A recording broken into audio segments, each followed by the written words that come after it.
Seja muito bem-vindo à nossa missão digital e hoje a gente tem um bate-papo super especial, né? Nós vamos falar com uma pessoa muito especial, alguém que passou de ateu a um formador católico, alguém que vivenciou dificuldades na sua vida pessoal, de uma vida questionadora, racional, a uma mente contemplativa por meio da meditação e a transformação por meio da meditação católica. Tenho certeza que esse episódio vai ser para você, para acalmar o seu coração e trazer profundidade à sua fé. Vem com a gente.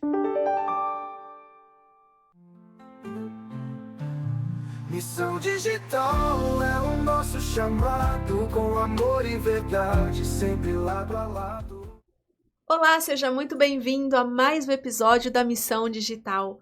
Um encontro que nós temos para evangelizar, para rezar, para conhecer pessoas, conhecer vidas, histórias e mergulhar na grandeza da nossa Igreja Católica. E hoje a gente está com um convidado muito especial, um amigo, um irmão de comunidade, né? É uma pessoa que é tão especial para a gente que meu marido diz assim, ó, só para vocês ficarem curiosos, meu marido diz assim: o Du é o cara que consegue transformar sonho em realidade.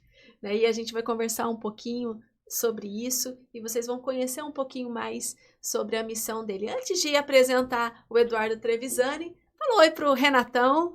E aí, pessoal, tudo bem? Mais um episódio, mais uma vez junto com amigos em fé, criados e conhecidos na fé. Muito bom estar aqui hoje, mais uma vez, gravando essa nossa missão, né? Uma missão digital. E aí, Du, fala pro pessoal aí, se apresenta aí. Olá, pessoal. Oi, Aninha, minha irmã, Renatão, irmãozão também. Realmente é um prazer enorme estar aqui, porque a gente está em casa, né? Tô com pessoas que eu já caminho há mais de 20 anos junto e estou muito, muito feliz de ter sido convidado, estou feliz pelo assunto que nós vamos falar e, enfim, estou à disposição. E conta pra gente do quem que é o Eduardo Trevisani. Bom, aí tem muita história, né? Mas eu cresci numa família católica, né? Minha infância, meus pais sempre foram muito, muito católicos, muito praticantes, meus avós e tal. Mas eu, na adolescência, no começo da adolescência, eu já me desvirtuei, vamos falar bem assim, porque eu sempre fui muito racional, muito questionador, e aí, nessa fase em que a gente questiona um monte de coisa, eu questionei muito, mas questionei ainda numa fase de adolescência, sem ficar buscando resposta, aí fica fácil, né? E aí tudo tá errado, tudo tem um porquê, tudo é bobagem e tal, mas enfim, num processo muito rápido eu fui me tornando ateu, né? Eu fui questionando a fé, questionando a existência de Deus, e a tendência ali foi eu ir me desligando disso, e me ligando cada vez mais nas coisas do mundo mesmo. E nem vou dizer assim que eu era um viciado ou uma pessoa ruim, não, mas eu era focado, eu era muito ambicioso, eu era focado em trabalhar, em crescer, em estudar, em ser alguém e tal, e as coisas além disso foram ficando de lado. E eu fui secando em termos de espiritualidade e tal. E me tornei, assim, uma pessoa até, muitas vezes, inimigo de religiões, né? Não só da Igreja Católica, que era a que eu mais questionava, mas eu fui me tornando inimigo de religiões mesmo. Tive muitas conversas, muitos debates com pessoas, assim, e, enfim, ninguém me convencia o contrário. Bom, isso me casei, mas logo no início, no começo do casamento, eu estava trabalhando com um amigo em comum também, né, o Fabiano Mucchiuti. Eu estava trabalhando na empresa dele, foi quando começou o movimento dos acampamentos na Maristela, e ele participava, o Tati, e eles tentavam me convencer, né, e eu nunca achei que era para mim aquilo. Isso que ano, Du? Isso foi em 98. Desde 97 ali já tinha essa conversa e eles tentando me convencer a fazer, e eu falava, gente, para mim isso não vai funcionar assim, porque eu acho, para mim literalmente eu achava uma bobagem, porque para mim, não fazia sentido. Não fazia sentido porque, como ateu, o que eu acreditava era que, a hora que eu morresse, ia desligar o interruptor. Acabou, Eduardo, acabou tudo. Foi ali, que viveu, viveu, não vive mais. Du, você traz uma coisa tão interessante, né, Ri? Esse processo de questionamento. Eu comecei a questionar a fé. E São Tomás de Aquino, salvo engano, tá? Ele dizia para que se a gente quer se aprofundar na fé, a gente precisa fazer perguntas. Sim. Né? E aí, então, passa a ser não apenas um questionamento no intuito de buscar respostas, mas um questionamento criticando e duvidando. Né? Tem essa diferença aí? Porque às vezes a pessoa ela está questionando porque quer conhecer. Né? Diferente de quem está questionando porque desvalida. É exatamente isso que aconteceu comigo. Até então, vou voltar ali no ponto porque eu vou te responder isso com a minha experiência. Quando o Bi tentava me convencer de ir para o acampamento, e eu falava não, porque para mim já estava tudo consolidado ali, a minha maneira de pensar e tal. Mas ele me atazanou tanto que eu assumi um desafio. Falei, eu vou voltar igual, não vai me pegar, porque eu tinha um certo conhecimento de psicologia, de relação humana, de emoção e tal, então eu estava meio que protegido de cair em uma armadilha, como eu achava que tinha, enfim, né? Os pensamentos de quem fica questionando sem conhecer. E até mesmo por essa maneira de pensar, eu aceitei, porque eu falei, eu vou conhecer. Se realmente não tem nada, não vai me afetar e tá tudo bem. Fui, tá, voltei. E o acampamento ainda era lá na fazenda do Nassib, isso foi em 98. Safra de 98.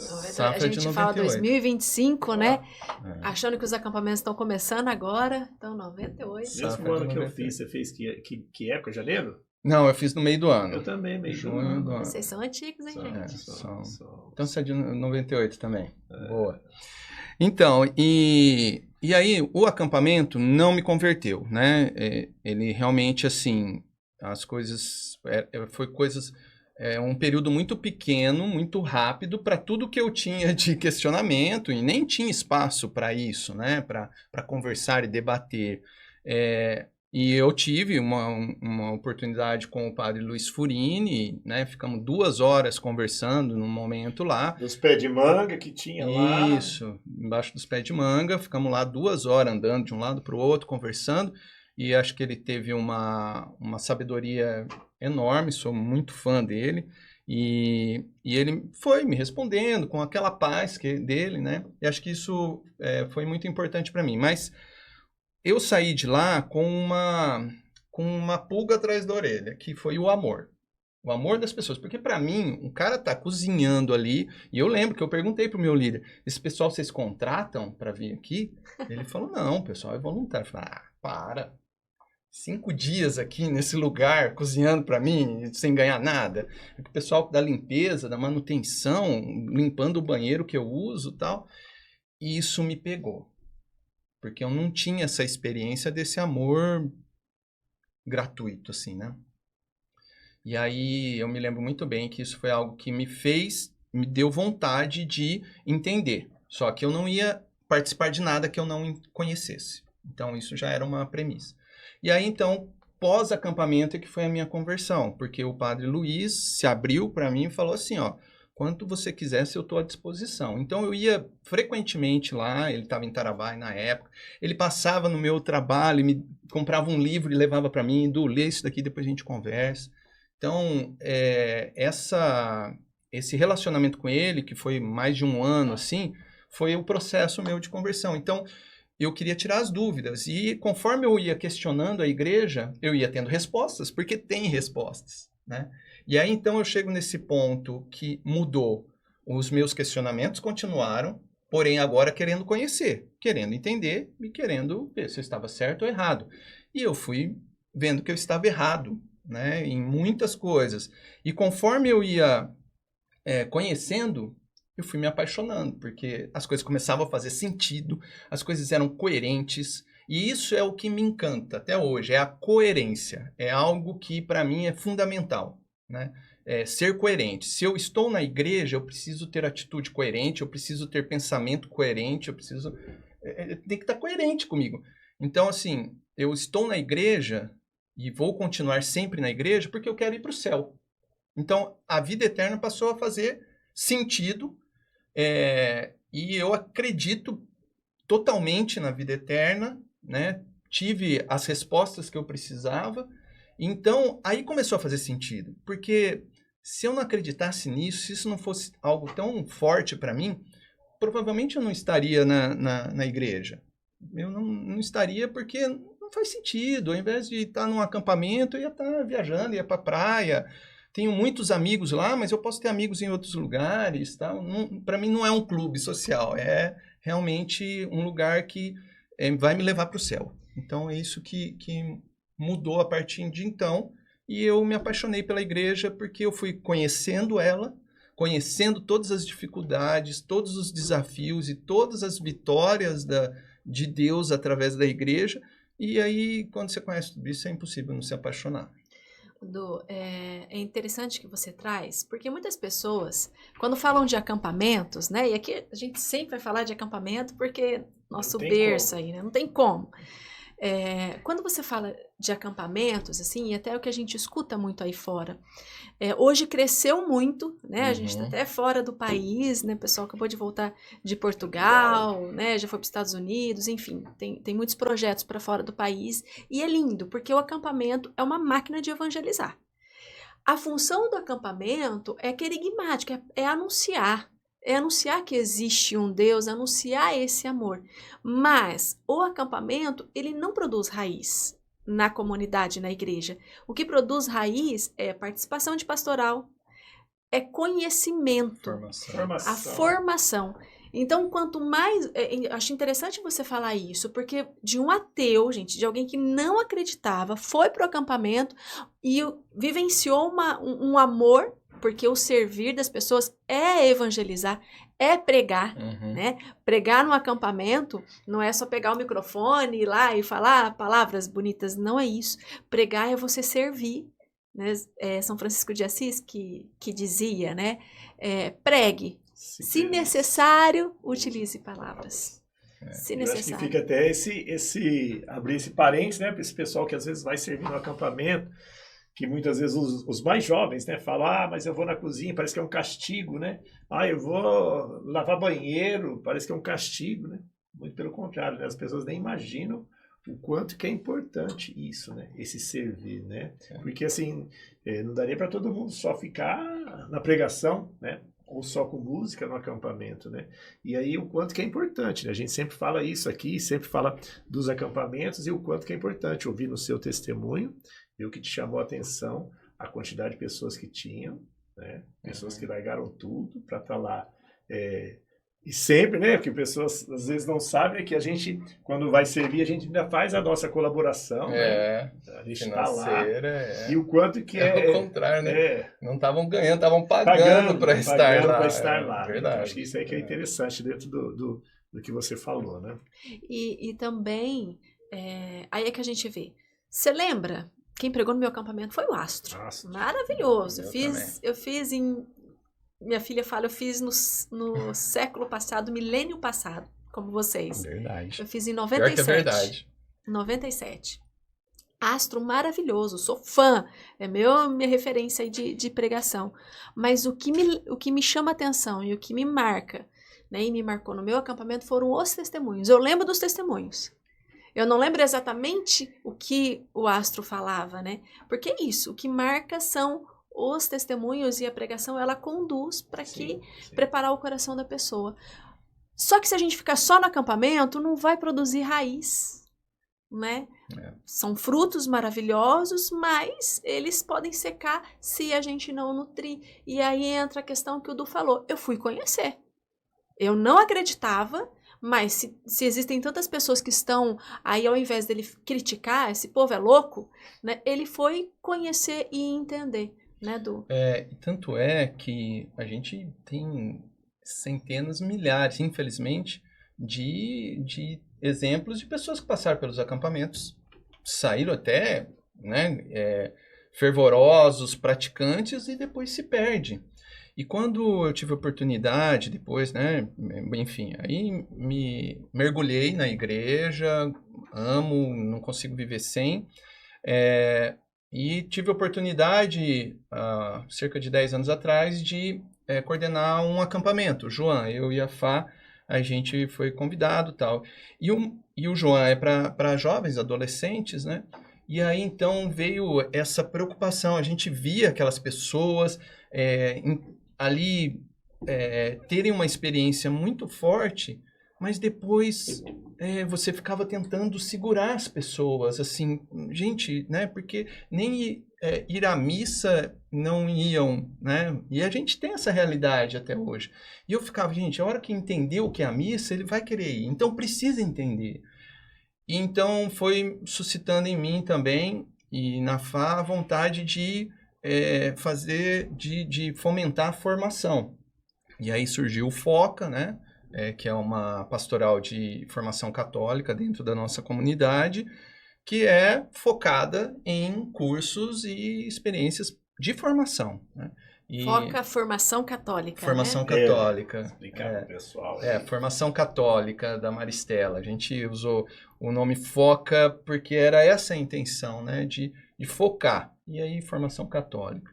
E então, isso, para mim, é fundamental. Eu acho que eu lembro uma vez uma reunião, eu, o seu marido, Marcelinho, e o Marcelão da Lau, com o padre Rodrigo, na época, e a gente foi conversar com ele. Eu estava me desligando do João, o Marcelão estava entrando, e nós três conversamos e falamos, padre, a gente acredita muito num tripé, né? Que é os acampamentos, que é o querigma, que é o anúncio, que é a evangelização, mas ele sem os outros dois pés, que seriam a formação, para esse conhecimento, esse enraizamento, e um terceiro tripé, a caridade, que é colocar em prática mesmo esse amor para aqueles que são mais necessitados, tanto espiritualmente como financeiramente, fisicamente, etc. E eu acredito muito nisso, sabe? Então, a gente trabalhou em cima do segundo tripé ali, que é a formação. E enquanto existem pastorais que trabalham a caridade, mas eu acho que é importante, para ser realmente sólido, que aconteça com essas bases, sabe? Então, eu acho que a minha experiência e acho que a minha missão mesmo é a gente conseguir transformar não apenas esse lançar de redes, que é o acampamento, que traz muito peixe, mas também de que permaneçam. Porque, afinal de contas, o que a gente quer não é proporcionar uma experiência bacana, é salvação. E salvação está lá no final. Não tá, ela é construída dia a dia, mas se a gente não pensar em salvação, não pensar em estar um dia de novo no céu com nosso pai querido, com a nossa mãe querida, se não pensar assim, eu acho que não faz sentido. E é uma das coisas que a gente vê, que a nossa paróquia, né, falo nossa paróquia porque nós frequentamos lá, ela já tem uma essência já, né? Ela tem essa não só a formação, mas levar as pessoas para outros lugares também. É uma forma de evangelização também, porque eu falo assim que eu estava hoje lá na saída do acampamento Mirim, e a gente vê quantos pais chegando com os filhos, né? Hoje tem o Manaim, mas é o primeiro acampamento, onde às vezes pais vão largar filhos que nunca saíram debaixo da asa, e hoje, com essa super proteção dos pais, que a gente vê tanto hoje, as mães lá desesperadas, chorando, né, e deixando o filho. Então eu falo assim, a nossa paróquia, ela é uma paróquia que, em primeiro lugar, o carisma dela é evangelizar. E por isso que às vezes a gente vê tão poucas pessoas, às vezes, participando das missas, das coisas que são paroquiais, mas aonde que é na parte de evangelizar, o quanto que ela está lançando sementes, né? E até essa questão da missa, né? Eu me emociono quando eu vou, por exemplo, à missa ao meio-dia e vejo a igreja cheia. Também. Me emociona quando eu vou à missa 7h15, que é um horário que geralmente eu não consigo ir, e eu vejo a igreja cheia, né? E eu vou à noite, não lotada, mas com uma quantidade boa de fiéis. E no final de semana... E aí a pessoa ela vai identificando, por exemplo, o Du falou, né, como entender a missa, né? Como trazer a pessoa para a missa. Porque a missa é um rito maravilhoso. Maravilhoso. Não tem como descrever o que é ser cristão sem missa, né? Você sabe muito bem, Rê, que faz comunhão diária há tanto tempo, né? E aí um dos cursos do Foca tem até um episódio que foi gravado que explica, né, essa pastoral, mas é legal para quem está chegando agora também explicar, né? É uma pastoral direcionada para a formação. E a formação pensando em várias faixas etárias, uma linguagem própria para cada faixa etária. Isso é importante porque a igreja precisa disso, as comunidades precisam disso. Então, faz o acampamento, evangeliza, mas depois eu tenho uma fundamentação. Eu tenho como crescer na paróquia, né? Uhum. E eu acho que é interessante, falando dessa questão de formação, isso que você falou de ser algo adequado para as realidades que são diferentes, né? Então, a ideia do Foca não foi simplesmente trazer cursos, mas a gente olhar um ano como um cronograma. Então, sempre há uma conversa com o pároco, uma conversa entre nós, coordenadores, para entender o que está sendo, o que é necessário, aonde que estão os pontos que precisam ser trabalhados. E aí, juntando essas ideias, a gente monta, a gente vê os cursos que atingem esses objetivos e montamos um cronograma. Então, a ideia é que, assim, aconteça de acordo com o calendário e seja executável. Porque não adianta a gente ficar falando, tem o curso tal, cursos tem um monte, mas se precisa acontecer, né? Eu sou muito focado nisso, né? Em fazer acontecer. Meu jeito de trabalhar, na minha empresa também, sempre o pessoal costuma associar, sempre que a palavra que eu mais utilizo é como vamos operacionalizar. Operacional. Num MBA que eu fiz também no século passado, mas eu lembro até hoje do dia que uma professora falou isso. Ela falou, o importante é operacionalizar. Ter ideia todo mundo tem, mas falar, tá bom, quero chegar lá, mas qual que é o passo que eu tenho que dar hoje? O passo que eu tenho que dar amanhã? Se eu não olhar para isso, eu vai estar sempre distante, né? Então eu fui adquirindo essa prática mesmo, né? E eu aplico em tudo, e o Foca tem um pouco disso também, a gente pegar, entender um contexto e operacionalizar. Vamos montar os dias, quem vai coordenar tal coisa, quais são os assuntos, qual é o público, a divulgação, tudo. E aí as coisas acontecem. E só uma observação para a gente, né, passar para outro assunto. Hoje no Foca nós temos vários cursos, né? Várias formações e também grupos de estudo. Né? Nós temos aí História da Igreja, que é um grupo de estudo aprofundado. O GEA. O GEA. História da Igreja, Doutrina Social da Igreja. Então, assim, já são para aquelas pessoas que querem profundidade. E quanto mais profundo, mais a gente afirma que não tem como não ser católico. Exatamente.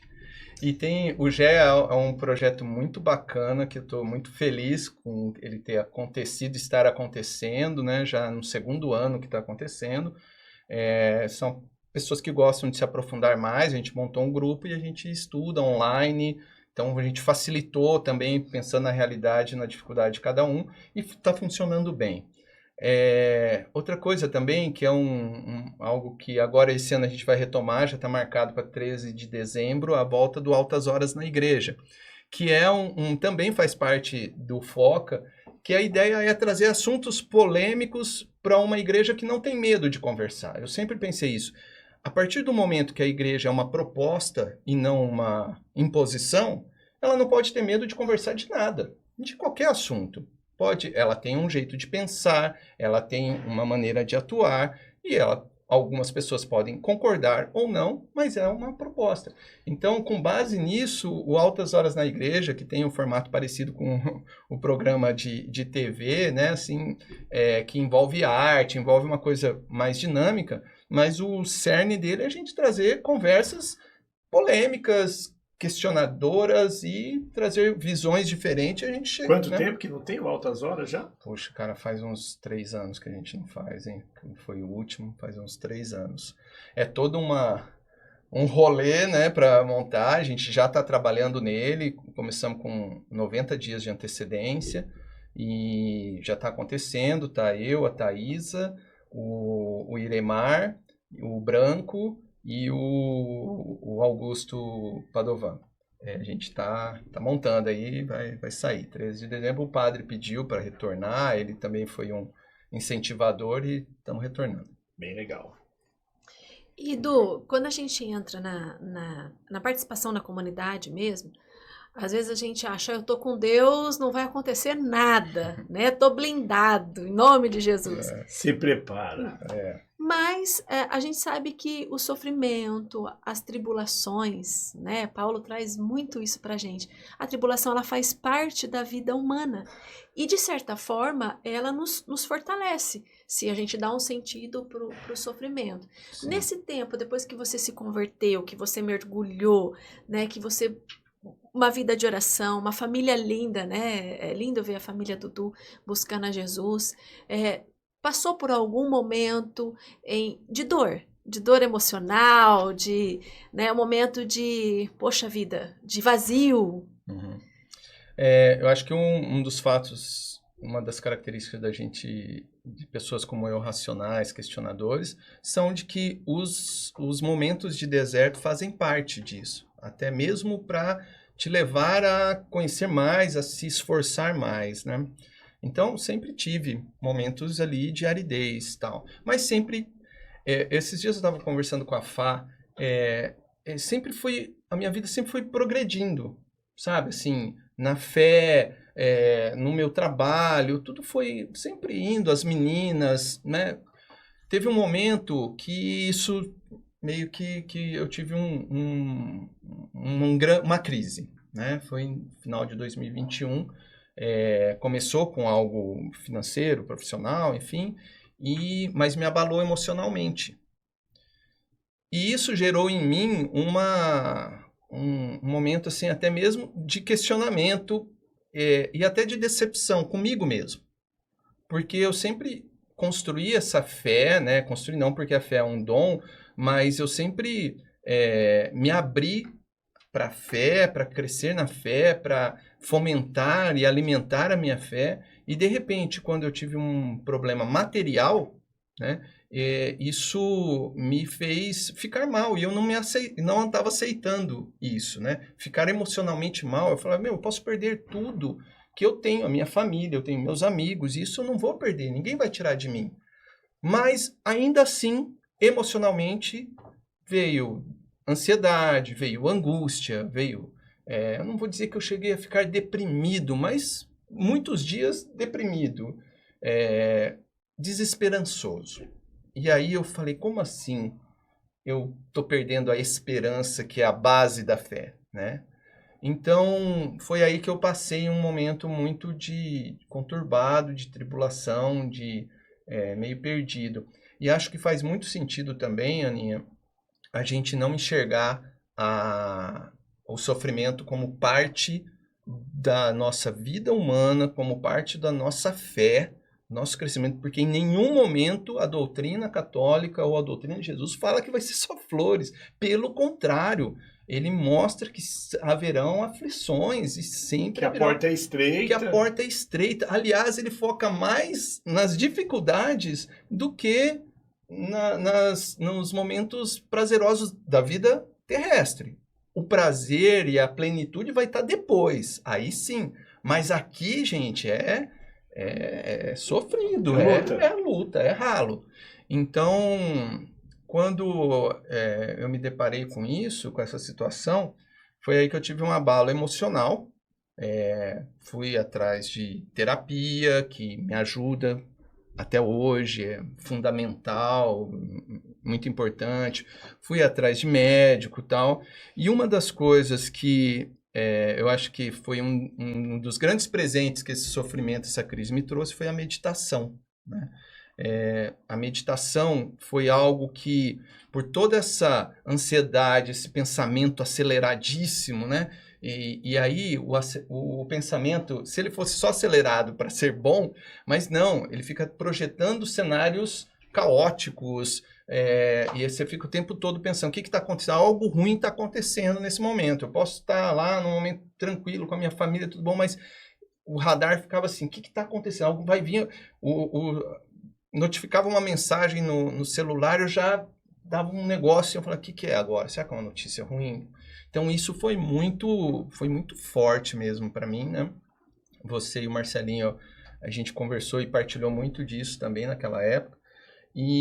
Mas a meditação foi algo que a minha filha falou. Eu conheço, ouvi falar, ela nem praticava, mas ouvi falar desse japonês aqui, oriental, não sei o quê. E eu tinha super preconceito com isso, né? Eu falava, não, é uma outra doutrina, é uma outra religião, não é algo que tem a ver com a minha religião. Esse era o pensamento que eu tinha. Mas num momento de foi muito interessante, que a primeira vez que eu fiz uma meditação foi através do YouTube, era ainda época de pandemia, né? E tinha eu não lembro agora o nome dele, faz tempo já que eu não utilizo, mas eu fui experimentar com essa pessoa, um oriental brasileiro, né, de descendência japonesa, que ele fazia online meditações de 15, 20 minutos, 6 horas da manhã. E eu fui experimentar, né? Falei, vou experimentar, vou ver o que é tal. Nessa primeira que eu fiz, um momento de oração ali, um momento bem de silêncio que ele tem, ele colocou uma música e era Ave Maria, né? E, cara, isso eu falei, nossa... Então, assim, a meditação ela foi totalmente católica, aquela, sabe? Porque não envolveu nada de outras coisas, de chakras, de coisas budistas, nada. E até mesmo porque ele não pratica isso, essa pessoa, mas tem essa origem.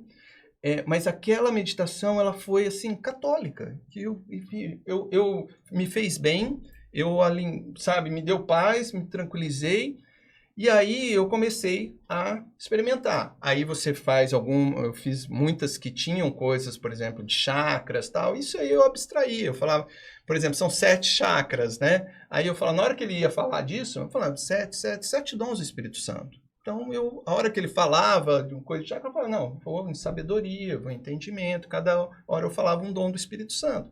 Então, e eu procurava meditações que fossem cristãs, mas não encontrava. Porque eu queria aquele momento, aquela prática para rezar, para acalmar e sem essa influência de doutrinas que não tinham a ver com o que eu acredito. Não me contaminavam, não me desvirtuavam, nada, não tenho medo de nada de outras religiões, respeito e não tenho problema algum, cada um faz a sua opção.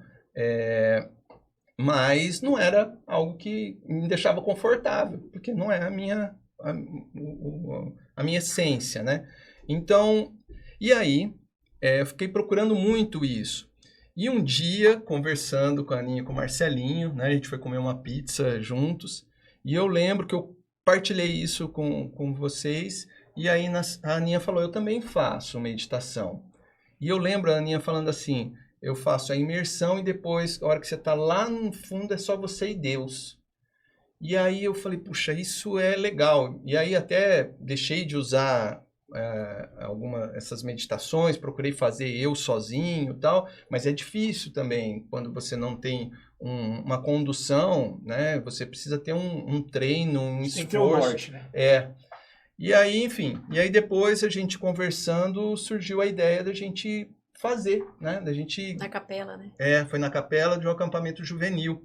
A gente estava lá conversando e aí a gente falou sobre isso e a Aninha virou e falou, vamos fazer um aplicativo, um canal de meditação católica? Eu falei, vamos, Aninha. E isso ficou, e ainda foi uns meses até, a gente não se falou mais, até que um momento eu falei, Aninha, eu acho que tá no momento da gente começar a conversar sobre isso. Você topa? Ela topou de imediato. E aí a gente começou a construir o caminho interior, que é um canal de meditação católica que está no YouTube, no Spotify, Vamos na colocar Apple aí depois Podcast. aí, né? Pedir pro nosso Ricardo, Coloca. coloca aí o canal, depois a gente vai estar colocando, que o pessoal tá acompanhando aí. Porque é um trabalho muito gratificante, porque antes da gente começar a fazer, a gente foi dar uma estudada, entender, até mesmo porque essa questão de será que isso tá? É oriental? Será que é só monge budista que faz? Exatamente. Será A que gente é toma permitido ou é contrário à nossa igreja, Isso né? aqui foge da nossa doutrina. Exatamente. Foi uma preocupação importante nossa e que, mais uma vez, buscar o conhecimento e as respostas nos faz entender e se apaixonar mesmo por aquilo que a gente encontra, né? E é interessante porque a gente tem... O que é meditação? Eu já penso naqueles monge budista e tudo mais, porque realmente é muito forte da cultura deles. E aí, como terapia, eu fui pesquisar, né? Vamos aprofundar. Eu já praticava atenção plena. O mindfulness é como uma filosofia, assim, busca focar no momento presente, por isso atenção plena. E existem várias formas de se praticar a atenção plena, não apenas a meditação, mas, por exemplo, eu estou agitada, estou conturbada, sei lá, na hora que eu vou me alimentar, comer, a atenção plena, alguns minutinhos você foca cada alimento no prato, a textura, o cheiro, prova cada alimento, né, o arroz, coloca na boca, qual é a sensação que tem, qual é a lembrança. Então, trabalha os sentidos ali com o alimento. Isso é atenção plena, né? Caminhando, eu tô fazendo uma caminhada, eu vou focar no barulho dos pássaros. Então, a gente vai começando a perceber que todo aquele barulho ao redor, ele vai se distanciando e a gente condiciona a nossa mente no que a gente vai focar, que é no momento presente. Então, cientificamente falando, a meditação, a atenção plena, a meditação ainda é mais profundo porque você para no seu dia. São alguns minutos em que você para diante da agitação e fala para o teu cérebro, ei, vamos focar no presente. Estudos científicos, estou só fazendo esse adendo aqui, porque aí o Du vai contar um pouquinho para a gente em relação à igreja, o que a igreja fala, mas só para a gente entender, estudos científicos, eles comprovam, né, que a prática da meditação, a prática da oração, né, a gente traz junto a meditação e a oração, ela contribui até numa modificação física do cérebro, né, em massa cinzenta, no hipocampo, diminui ansiedade, diminui depressão, diminui hipertensão nas pessoas hipertensas. Então, a gente tem um quadro de saúde física, psíquica, né, emocional e espiritual surpreendente de melhora, de crescimento. Eu acho que isso convém muito hoje a gente falar, porque nos dias de hoje a gente vê não só essa correria do dia a dia, mas dentro da nossa igreja, momentos que às vezes é difícil as pessoas focarem no próprio silêncio, né? E eu falo isso por mim. Eu sou uma pessoa muito agitada, muito acelerada, pensamento acelerado. A Maria Fernanda sempre briga comigo, fala calma, sossega, né? E a gente vê hoje, essa geração de hoje, uma geração que é do imediatismo, do barulho, do agito, da informação em cima da informação, e o quanto que isso hoje pode ajudar eles. Fala para nós aí, Du. E primeiro, eu sou o primeiro a ouvir, né? Porque eu preciso muito, né? E colocar em prática isso, né? Essa questão que as pessoas veem às vezes só na igreja, que os momentos de oração são aqueles momentos de fervor, de louvor, de música, de condução por um pregador, de alguma coisa que tem, e as pessoas acabam deixando isso, falar, a minha oração é nesses momentos, e em casa. A minha oração em casa, meu momento em casa é rápido, é ligeiro, como que funciona a linha, até comentava no dia que ela falava pra gente assim, do momento que a gente tem que ter diário, né? De se desligar do que você tem para a gente voltar para esse lado. O que a meditação faz na pessoa? Ó, o importante da gente diferenciar somente uma prática de mindfulness ou de atenção plena de uma meditação católica. Na verdade, essas práticas que a Aninha falou que são cientificamente comprovadas de terem efeito, elas são úteis, elas são ferramentas. E aí, então, o que a gente faz na meditação católica? Isso, gente, não é novo, tá? O que a gente está falando de meditação católica, não estamos falando de algo que está sendo criado recente. É algo que a origem disso, que a gente tem conhecimento mais remoto e muito praticado e difundido e desenvolvido foram pelos padres do deserto, que foram monges católicos que se retiraram no século 3 e 4 para o deserto, foram os primeiros mosteiros, foram nessa época, né? E principalmente no deserto ali, Egito e tal, mas que iniciou a vida monástica. Foram eles que iniciaram Santo Antão e outros santos, São Macário, que começaram a construir esse isolamento, né? Tanto para silenciar, então não é algo novo, mas para você se interiorizar, né? Então, e as práticas, elas são muito semelhantes a essa prática de atenção plena, de você focar na sua respiração. Às vezes a gente fala que a palavra mantra, né, já remete a algo oriental, mas eles praticavam muito a oração do coração, que eles chamavam, que era repetir frases, versículos bíblicos ou frases de reflexão, de oração mesmo, várias vezes, ou em silêncio, ou durante o trabalho. Ora elabora. Ora elabora, é isso, né? Então tá ali trabalhando, mas está sempre repetindo, se propõe aquele dia a repetir uma mesma frase. Então, assim, é algo que a intenção é levar a uma interiorização. E os padres do deserto já falavam, e isso é base da meditação católica, de que não tem como a gente conhecer a Deus se a gente não se conhecer. E para se conhecer, você precisa se voltar para dentro. Por isso que o nome do nosso canal é Caminho Interior. Porque é para dentro que a gente vai encontrar com Deus. Olhando, mas para dentro mesmo, olhando para todas as sujeiras que estão aqui dentro, né? Então, todas as fraquezas, todos os medos, todas as angústias. Enquanto a gente não olhar para isso, não conviver com isso, entender isso, isso vai impedir a nossa conexão com Deus. Então, existem muitas formas de oração e as formas mais, vamos dizer, animadas de louvor são importantes. Elas são práticas totalmente condizentes com a nossa doutrina, né? Em muitos momentos na palavra, a gente sabe que o louvor é algo fundamental para a nossa fé também.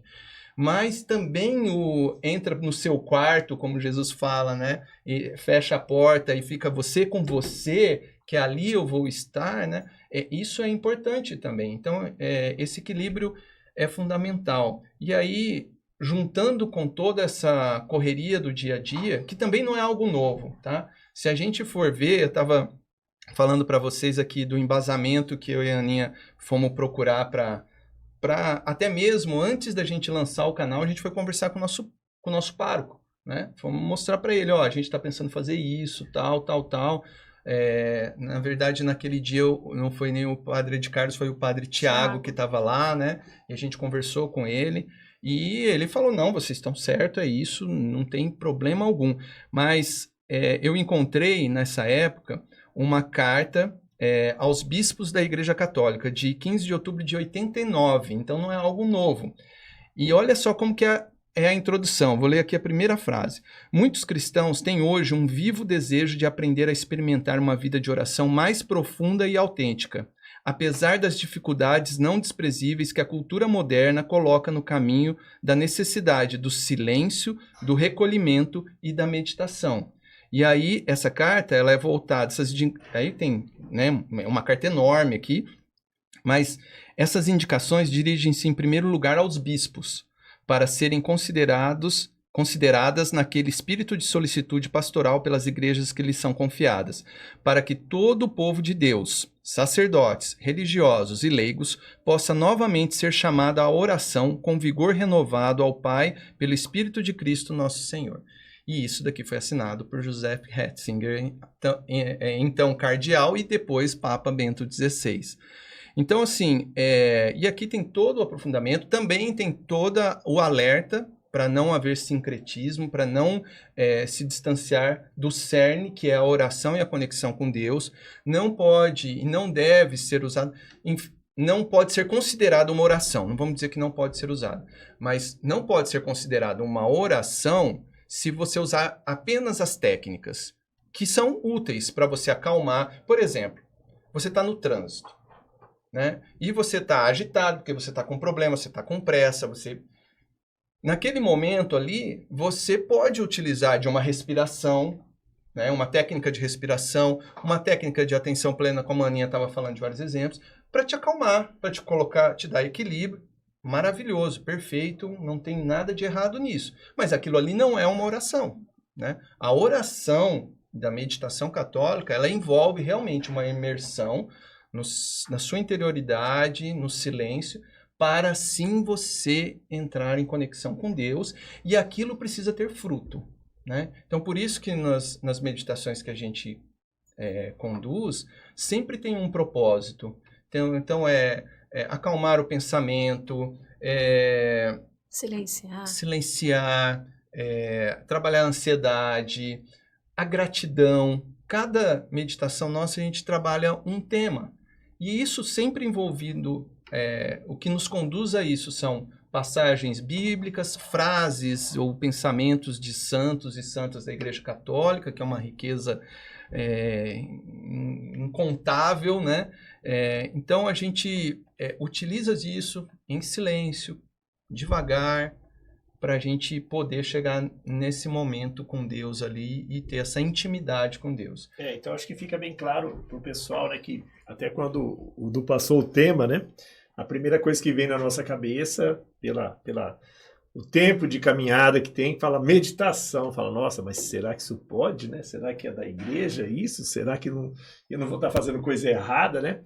E é um tema, assim, que abrange muita coisa, né? É o que o Du falou, assim, se a gente não tiver dentro dessa meditação com algo que seja para a gente estar conectado e aproximado com Deus, né? Aí sim, ela não é algo que a gente tenha que levar, né? Mas muito pelo contrário, é algo para a gente estar ainda cada vez mais próximo dele, né? Sim. Mais conectado com ele. Sim. Né? Eu acho que isso aí que ficou bem claro, né, para o pessoal que às vezes vai ouvir, vai falar, mas o que eles estão falando de meditação, né? E foi uma das coisas que eu ouvindo, né, preparando para estar aqui no podcast, foi uma coisa que virou a minha chave, assim, sabe? Eu entendi de uma forma que eu mesmo sou um dos que estou precisando muito. Né, dessa, como eu falei anteriormente, né, e é uma coisa que me fez, estralou. E sabe o que é importante também, Renatão? A gente saber assim, que isso nunca deixou de ser uma prática dentro da Igreja Católica, tá?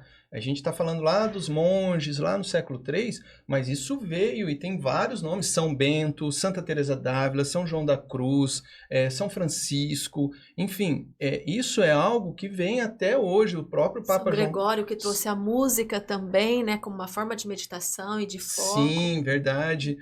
E papas, Leão I, o próprio Papa João Paulo II foi um papa que se importou com isso, e principalmente Bento XVI, que olha só, né, a gente tem aquela visão dele, o estudioso, né, o mais pragmático, assim, mas ele foi não só quem escreveu essa carta de 89, mas que também foi um grande estudioso dos padres dos desertos, da meditação, dessa necessidade da gente se voltar para dentro de nós. Por isso, gente, que eu falo assim, a gente precisa tomar cuidado com a maneira como a gente desenvolve a nossa espiritualidade e religiosidade.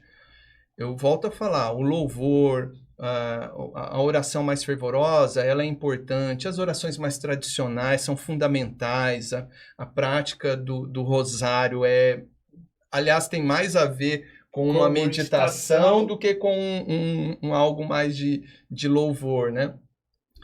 Tudo isso é muito importante, mas a meditação e esse olhar para dentro de você mesmo, que até mesmo independente da meditação, o fato de olhar para dentro de você é fundamental para o nosso caminho de salvação. Não tem como a gente não estar...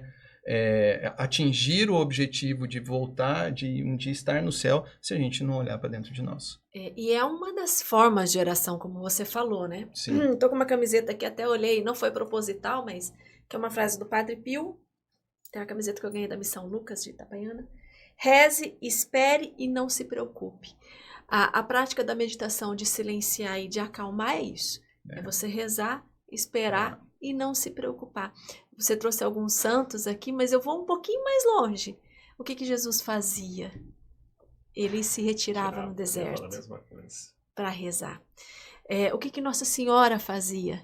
Né? Quando Simeão faz a profecia, quando encontra Jesus, né? Encontra Jesus no templo e ele fala que estava se ocupando das coisas do Pai. Nossa Senhora meditava, guardava todas as coisas no seu coração. E o coração é o interior, é a nossa cela ali, né? É o nosso quarto. Exatamente, e é esse saborear. Antes, eu vejo assim, o que a ciência trouxe hoje, o que a igreja já fazia há muito tempo. Né? Sim. Deus é perfeito e bom o tempo todo. E eu me lembro, né, menorzinha, adolescente, claro que eu nem sabia de meditação, nada disso, mas eu sempre fui muito tímida. E aí eu tinha o hábito de pegar uma passagem fechadinha, né, num lugar que ninguém fosse me ver. Eu pegava uma passagem e eu lia uma vez, lia outra vez, e eu fechava o olho, eu ia imaginando a passagem. Imaginando o que aconteceu, e sim, sabe, acho que isso, inspiração do Espírito Santo mesmo, né? Qual era o cenário, quem que estava ali, que roupa, será que tinha algum cheiro, né? Eu sou muito imaginativa, eu gosto de imaginar. Quando vou rezar o terço, rezo o mistério, e eu fico... As Ave Marias eu passo como algo que eu vou repetindo, mas eu vou imaginando o que está acontecendo ali naquele mistério, né? E isso é meditação. Sim. Né? E essa até é uma proposta do leia uma frase sem necessidade de ficar falando sobre a frase, de ficar falando sobre, mas é de como essa frase ela cai no meu coração. Como essa passagem bíblica ela cai no meu coração, como a frase desse santo, reza, espera, não se preocupe, como que isso cai no meu coração? Né? E é isso que a prática da meditação ela traz, né? Da gente permitir com que a palavra ela realmente caia como uma semente num terreno fértil. Porque hoje é tudo muito rápido. E quantas vezes a gente tem contato com a palavra de Deus, mas de uma maneira tão rápida que não fica... Aquilo não reverbera dentro da gente, né? Então, a gente não precisa, durante uma meditação, ler grandes passagens, ter orações. Não, a ideia é pequenas frases, porque tem tanta riqueza numa frase como essa de São Padre Pio, com as frases de Santa Teresa d'Ávila, com versículos bíblicos, tem tanta riqueza ali em um pequeno apanhado de palavras que a gente pode, num momento de silêncio, de interiorização, de reflexão, fazer com que aquilo gere muitos frutos. Muda o seu dia, muda a sua semana, muda o seu comportamento. Isso é real, gente. Eu tenho experimentado já há 4 anos, né, a prática da meditação, e principalmente nos últimos 2 anos com a prática dessa meditação mais católica mesmo, e no último ano do Caminho Interior, que eu, além de escrever, gravar, eu faço todos os dias, eu pego, né? E a gente, a ideia não é que tenha que ser algo novo todos os dias, não precisa disso. Então, eu tenho lá, a gente tem a meditação da gratidão. Vários dias eu acordo e falo, hoje eu quero esse sentimento. Começar bem o dia. Eu quero começar bem o dia. Ou se eu estou angustiado, eu falo, não, eu preciso ouvir e refletir sobre a minha angústia. E não tentar fugir dela. E isso é algo que os padres do deserto ensinam muito. A gente tem que enfrentar os nossos demônios, né? As nossas dificuldades, o nosso sofrimento. E eu vejo muito hoje isso, Renato, no mundo atual, as gerações, e nós mesmos, não vou falar nem que sejam só as gerações mais novas, mas gente fugindo disso. Eu não quero me sentir triste. É o cristão de conveniência, né? Ele olha aquilo que tem lá na prateleira e fala, não, eu quero isso aqui para mim. Isso aqui não me serve. Não me serve, não existe isso. Quando a gente assina o contrato de que eu sou cristão, tem várias cláusulas ali, e tem boas, tem ruins, tem deveres e obrigações, tem direitos e obrigações, né? Então, a gente tenta fugir muitas vezes, sabe? Eu não quero me sentir mal, eu não quero me sentir triste. Poxa, eu estou me sentindo triste, é fato. E é humano, e é normal. Foi assim que Deus me fez, faz parte. Então, deixa eu olhar para isso. Essa é a maneira como a gente se conecta com Deus. É através das nossas fraquezas, do nosso eu, da nossa essência. E não ficar tentando disfarçar que está tudo bem quando não está. E faz parte, né? Então, a meditação, ela tem me ajudado, ajuda muitas pessoas. E eu acho que quando a gente junta essas técnicas com a nossa fé e com esse momento tão gostoso de intimidade com Deus, ela nos faz muito bem, em vários sentidos. Na prática, no dia a dia, como eu mencionei, nos nossos relacionamentos, mas também no nosso caminho de salvação, que a gente nunca pode perder de foco. Muito bem.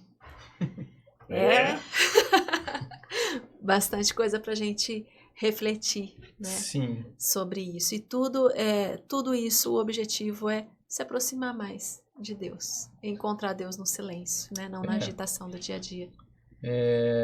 Teve um padre do deserto, que eu não vou me lembrar agora qual foi, mas ele falava isso, que a escada de Jacó, que é mencionada na Bíblia, Jesus fala na passagem, vou tentar aqui me lembrar mais ou menos, de que se humilhar, que a gente precisa se humilhar para poder se exaltar, né? E aí, eu acho que é em Lucas isso. E aí, esse santo, esse padre do deserto, se não me engano foi Santo Macário, ele fala de que, olha só o que está nessa frase, nesse versículo, humilhar-se vem da palavra humus, que é terra, né? Em latim. Então, esse humilhar-se é voltar à terra, estar na terra, se colocar no presente, no momento aqui, para que então você possa se exaltar. Então, o caminho para Deus é justamente o caminho interior, é o caminho da gente buscar em nós a nossa humanidade, que tem fraqueza, que tem limitação, para que através dela, reconhecendo ela, Deus possa se manifestar e nós sermos exaltados na nossa relação com Deus. Então, é algo muito, muito bonito e acho que muito importante também da gente resgatar. Eu vejo que, às vezes, isso faz parte, a história da igreja é sempre assim, né? Ela procurando. Eu costumo falar que a igreja é uma facilitadora do céu para nós, porque ela sempre é a maneira como Deus fica tentando nos atrair, nos manter no caminho, né? E hoje, diante de tantas concorrências que Deus tem, né? Principalmente para os jovens, tantas coisas chamando a atenção, a igreja também precisa de dinamismo, de momentos de louvor, de criatividade, sabe? A igreja precisa disso. Mas, às vezes, esse caminho vai deixando um pouco de lado algo importante, que é o silêncio. E eu estava até vendo lá e ouvindo, né? Que são trechos de 6 minutos, né? Não são coisas 10, assim 12 minutos. de 40, 50. Não é um podcast, né? Não e eu falo assim que... E também pergunto para vocês dois, assim, não existe o horário, né? A gente tem que se adequar a isso dentro da nossa realidade, né? A gente sabe que nessa correria, você pode ser no seu horário de almoço, o momento que às vezes você vai ficar lá no celular para ver tanta bobeira que a gente vê, né? Exatamente. Coloca aí um despertador para você, entra no canal de vocês lá, né? Que é tão fácil, eu vi, estava no Spotify, eu assisti, eu ouvi, né? E o quanto que é gostoso fazer isso, não tem um horário, tem? Não tem horário. Você pode, em qualquer momento do seu dia, seja no início do dia. A gente tem meditação para para dormir também, né? Para fazer já na cama, na hora de dormir. E ao longo do dia, qualquer momento, você tira um espacinho de tempo ali, 10, 12 minutos, você faz e aquilo já com certeza traz benefícios, traz... E uma coisa que a gente estava falando antes aqui, que é importante também, as pessoas... É muito comum, e eu fui uma dessas pessoas que fala assim, não, eu não vou conseguir parar, nem que seja 10 minutos, parar o pensamento, concentração. Não é assim. Primeiro que isso é algo que você exercita, né? Você vai exercitando. Se você não começar, você nunca vai conseguir.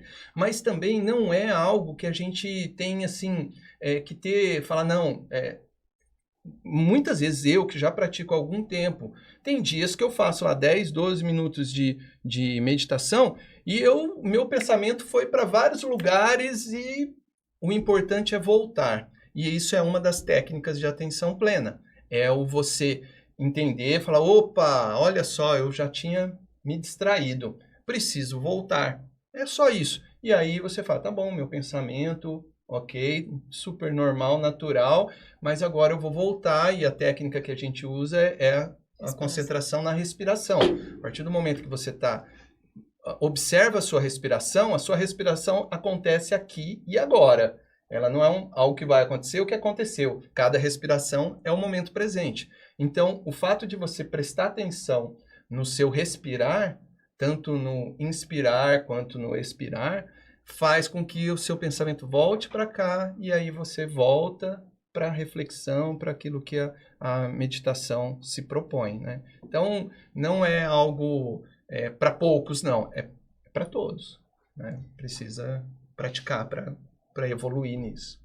E para a gente ir fechando, então, ouvi um vídeo já faz um tempo, eu não me lembro de quem foi, mas me chamou a atenção, dessa questão da respiração, né?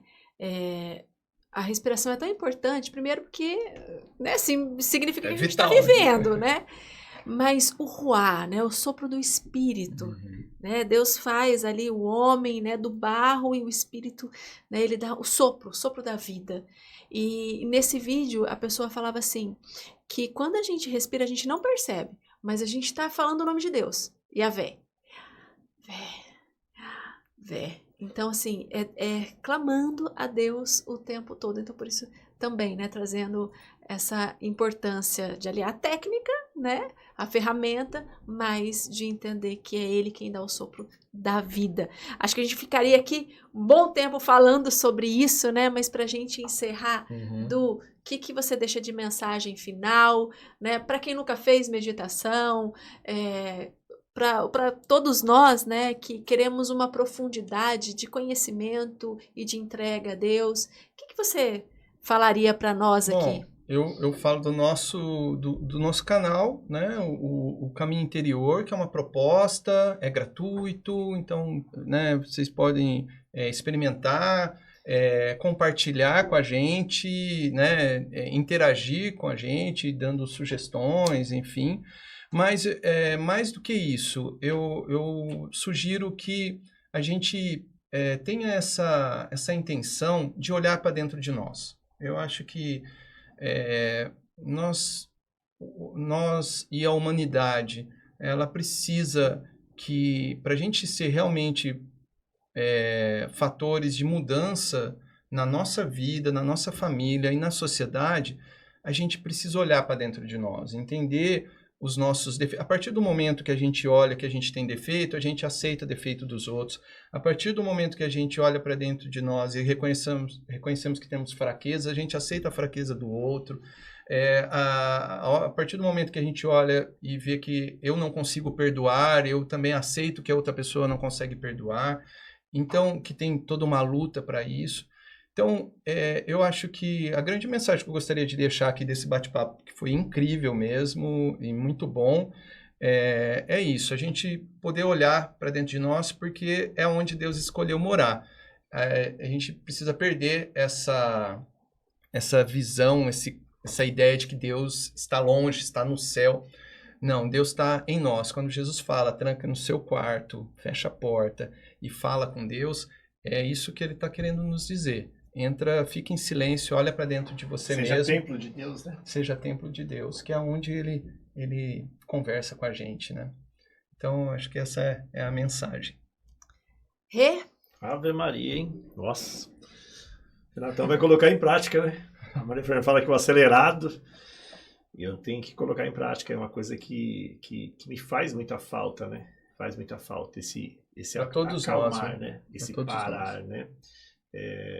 E parar. A gente perde muito tempo, né? Com as redes sociais, com coisas que não nos trazem essa presença mais forte de Deus dentro do nosso coração. E tem muita coisa boa que a gente encontra hoje nas redes sociais, mas a gente precisa, né? Precisa ter esse momento de interiorização, esse momento íntimo com Deus, não só o pleno é na Eucaristia, mas esse dentro do meu eu é o que faz falta e vou colocar em prática também, vou estar colocando em prática, porque veio bem na hora certa, né? E você sabe, só fazendo um comentário que me veio agora você falando, pleno é na Eucaristia. Mas qual é o caminho que a Eucaristia faz? É o caminho para dentro de nós, né? Então, eu acho que é mais uma manifestação de Deus falando assim, eu quero estar dentro, eu estou dentro de você.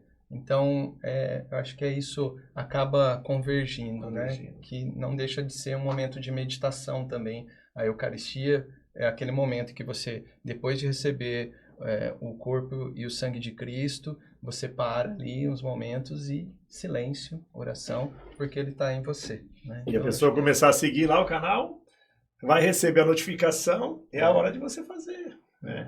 É isso? É isso. Nós agradecemos, né? Desculpa, gaguejei aqui. Nós agradecemos a companhia, né? Do Rê e de todos vocês que estão acompanhando a gente aí em casa e que a gente possa cada vez mais voltar o nosso coração, mergulhar nesse amor de Deus. E aí, quanto maior a nossa vida de oração, talvez, aí eu não consigo parar e meditar. Outro dia, ouvindo a homilia diária, escuto de Padre Tiago, né, Padre Mário Sartori, e aí coloquei, tava no 2, porque eu tava com pressa. Meu marido falou assim, mas por que você está ouvindo tão rápido? Porque a gente acaba, sem perceber, a gente é condicionado a essa agitação. Mas no silêncio Deus está, né? E Deus se faz muito presente ali, que o Espírito Santo sopra, ele fala, ele revela ao nosso coração a vontade de Deus. Então que nós tenhamos esse mergulho em Deus. Fica com Deus, até o nosso próximo episódio, a gente se encontra. Deixa aí um comentário se você tem alguma sugestão de mais temas para a gente trazer e conversar aqui. Amém?